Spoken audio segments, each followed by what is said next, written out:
Hi there. Thanks for clicking on my Naruto-themed island video. This is actually my second Animal Crossing video I've done. Previously, my island had a One Piece theme. I already did a video tour of that too, so if you're interested, it's already up on my page. Otherwise, let's go ahead and get started with this Naruto-themed island. Before we get too far, I did want to note that most of the villager homes are on the beach. That's just because I didn't want to include them into my theme spaces on the island, and I didn't know what to do with about half of my beach space. Anyways, you can see a big river in roughly the middle of the island. Everything to the right of it is meant to represent mostly things in and around the Hidden Leaf Village, and then to the left of that river is mostly stuff from outside the Leaf Village. You'll see more as we go. So, starting with the entrance, this is the gate to Konoha. If you head inside, you immediately run into a couple of our stores. Nook's Cranny is here on the right. And then if you head up the stairs, you have your option of clothing. Lots of shinobi attire you could buy, or even Anbu Black Ops merch. Don't tell Donzo. Head downstairs and to the right, and you immediately run into Inoshika Cho. Choji, of course, eating his usual bag of chips. Continuing to the right through town, there's all kinds of stalls with all kinds of things to buy for your everyday needs, shinobi or not. And if you continue upward, you eventually get to the Hokage's office, guarded by Kotetsu and Izumo. And then if you head inside, you will see all of the Hokage to date, starting with Hashirama, Tobirama, and Hiruzen, Naruto in the middle, and then Minato, Tsunade, and Kakashi. And then if you go up a little more, you get to go to the office, which I think is a cute little photo spot. Unfortunately, I forgot to make it so that you could actually sit in the chairs, so this spot will have to do. Heading down the ladder and out the Hokage building, we move on to the left, where you find resident services here, and then also a local bathhouse. Don't worry, there is no Jiraiya up here to peep on anybody. This is just here to look real nice. Moving further down here, we run into Kiba with Akamaru, Shino and his bugs, and Hinata. They're buying medicine, probably to give to Naruto. Speaking of Naruto, this is supposed to be his little swing that he sits at in front of the school, looking very sad all the time. And here is that school. There's Iruka-sensei at the head of the class, and the two scrolls on the sides are meant to be a reference to the Heaven and Earth scrolls. Heading down and around the back of the school, we come to a training ground for Guy-sensei's team. There's Neji on the left, Rock Lee in the middle, and Tenten on the right, practicing those shuriken and kunai throws.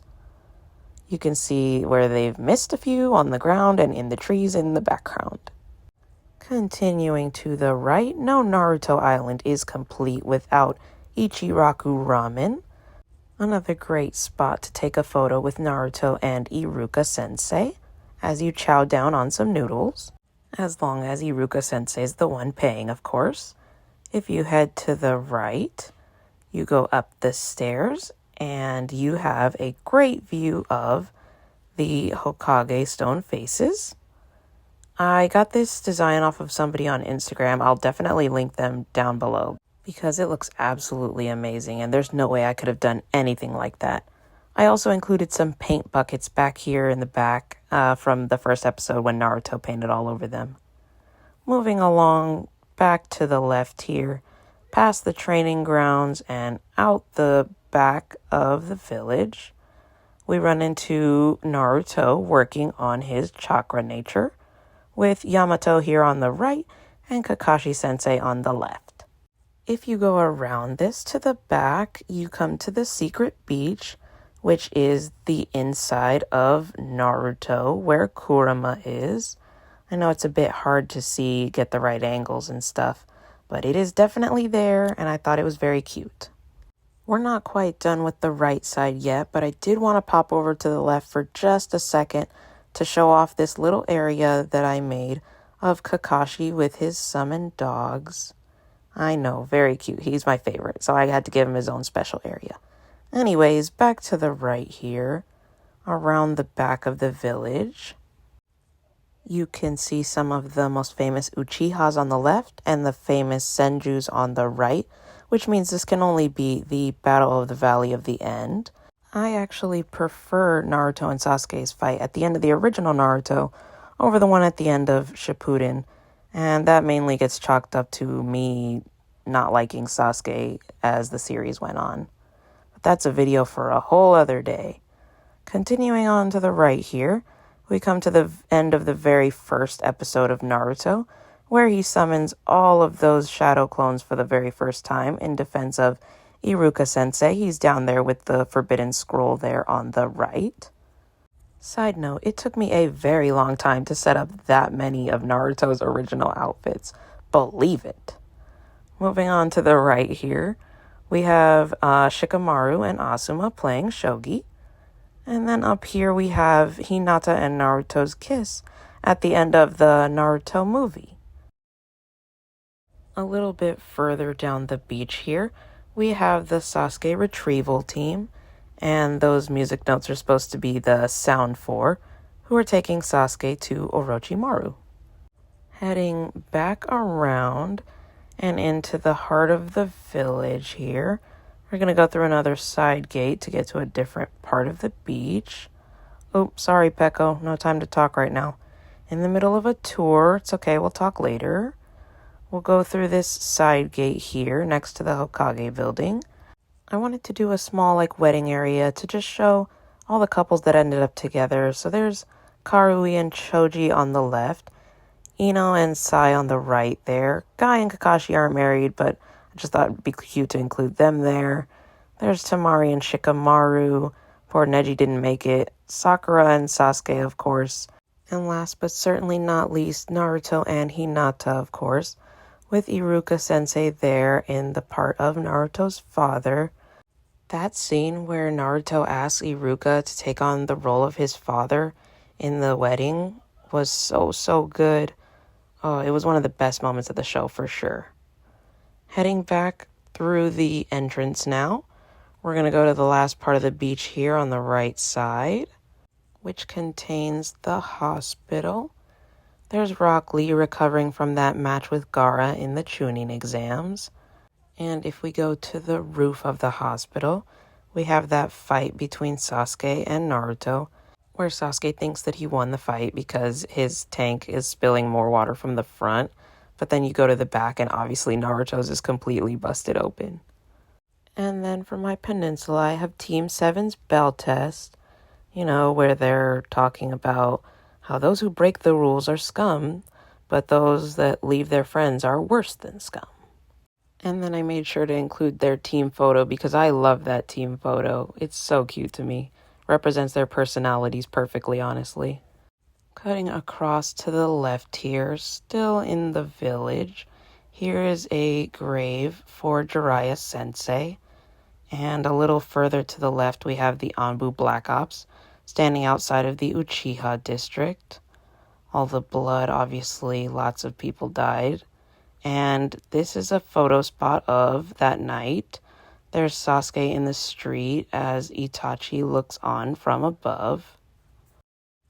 And then still in the Uchiha district to the left here, you can go behind Sasuke and Itachi's house and find where Itachi killed his mom and dad.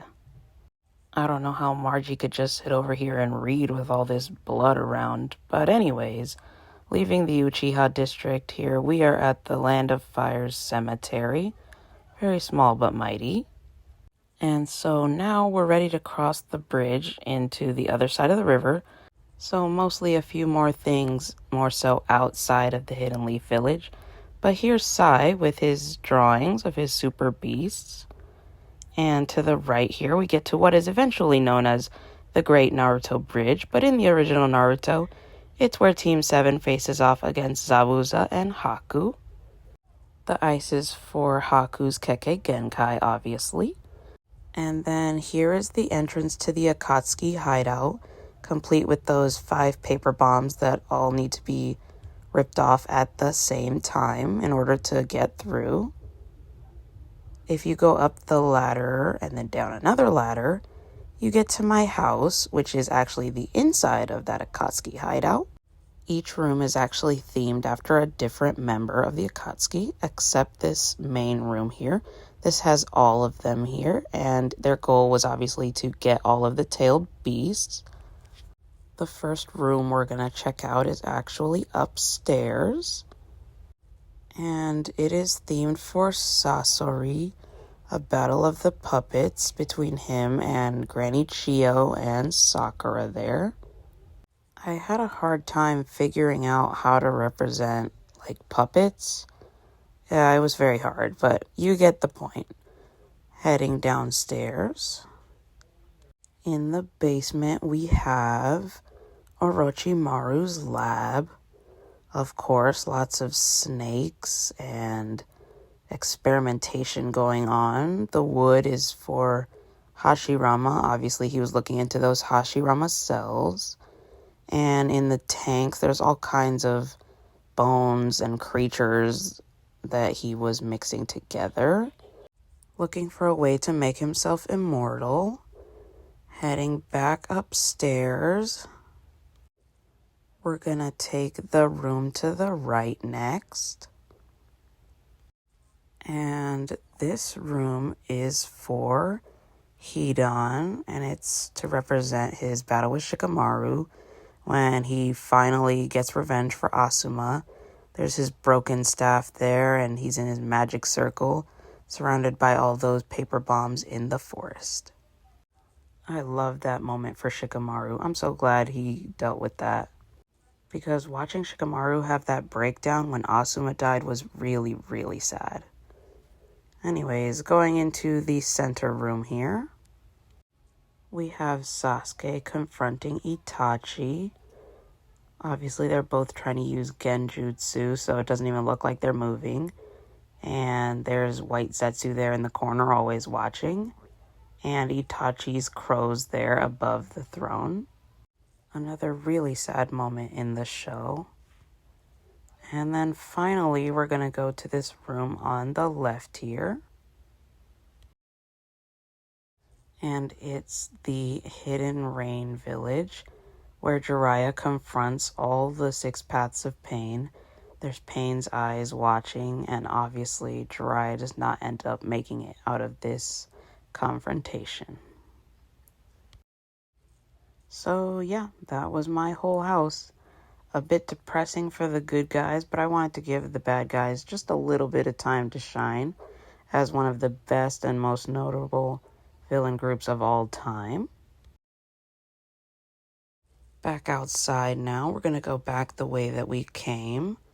When I was making this island, this next part that I came up with only because I had this really long, narrow strip of space and nothing to really fill it with. So I ended up making a Hokage line of succession, Hall of Fame style walkway here with all the star fragments and just showing who's sensei and just passing that Hokage line down. And then the museum in case you wanted to learn more about the history of the village. So that ends in a bit of a dead end there, so we're going to head back down this way and head to the left here. And we're going to come to the 5 Kage Summit. Here's everyone with their representatives. Gaara obviously has Temari and Kankuro. The Tsuchikage there on the left has his granddaughter, Kurotsuchi. Tsunade has Shizune. The Raikage has Darui and Killer Bee. And the Mizukage has her swordsman of the mist, Chojuro. Speaking of which, here is the Hidden Mist Village. It was hard to find anything that was misting, so I just used some humidifiers and diffusers. To the left here, we have the village hidden in the clouds. I tried to make it look like they were up high and the trees are supposed to be clouds. You know, you get it. Moving down to the left here, the Hidden Stone Village, obviously. All the rock items you can think of, basically. And then finally, the Sand Village. The vase is supposed to be that, like, jar that Gaara keeps Shukaku in. Heading down the stairs and onto the beach, we have the army of the 5 great nations. And they're there with all of the Kage to take on Madara Uchiha. Obviously, there's Naruto with Kakashi and my guy down there. And there's Madara putting everyone in that infinite Tsukuyomi. Sprinkled into every row of this formation, there is a main cast character, so see who you can find. And then also here further to the right is Sasuke and Orochimaru there to use the reanimation jutsu on the 4 deceased Kage. So that's it for the war section of the island. We're gonna head up this tiny little pathway here and then hang a left to my personal favorite arc of the entire show. This is the Pain arc. All 6 paths of pain are present, and there's Naruto across the way on top of the giant toad. And the rocks are supposed to be like Pain's almighty push. It's the best I could do. I was so happy for Naruto at the end of this arc. They honestly could have ended the show right there and I would have been happy, as long as they gave me an OVA to show him becoming Hokage. But anyways, we're gonna move on to the only part of this entire island that has a mention of Boruto, and that is the campsite. There's Boruto there playing his games, and Mitsuki with his snake, and Sarada practicing on a target, and then Shino's there barbecuing up for the class. I know a lot of people really hate Boruto. I'm not its biggest fan either, but the campsite came out really cute, so that's a win. Anyways, moving on. Now we're coming up on the Toad Mountain, where Naruto gets to practice his Sage Mode. It was kind of hard to find out what the entire mountain looked like, so I kind of just wildly decorated with lots of mushroom items. Toad codes, springs, trees, the usual stuff that I was kind of seeing in the photos online. This middle section, though, was based on the anime. He was in front of that fountain with the toad oil, where he started turning into a toad. Yeah, that was crazy. And the other part of the training ground that I did get to see quite a bit of was this area where they sat on top of those planks to meditate while Naruto tried very hard not to fall off. So that's what I tried to go for here. And then lastly, just around here, this is just a little section where my bamboo trees are growing. But back here on this rock, I just decided to put all of Naruto's most iconic outfits by a bonfire. The Sage Mode outfit is definitely my favorite, but I do have a soft spot for the original outfit also. And that concludes the tour of my 5-star Naruto-themed island. Hope you enjoyed watching the video. I'll be sure to leave as many of the codes as I can down below. Feel free to check out my dream address if you feel like just taking another look around, or if you need some inspiration. Otherwise, I'll hopefully see you for my next upload. Bye!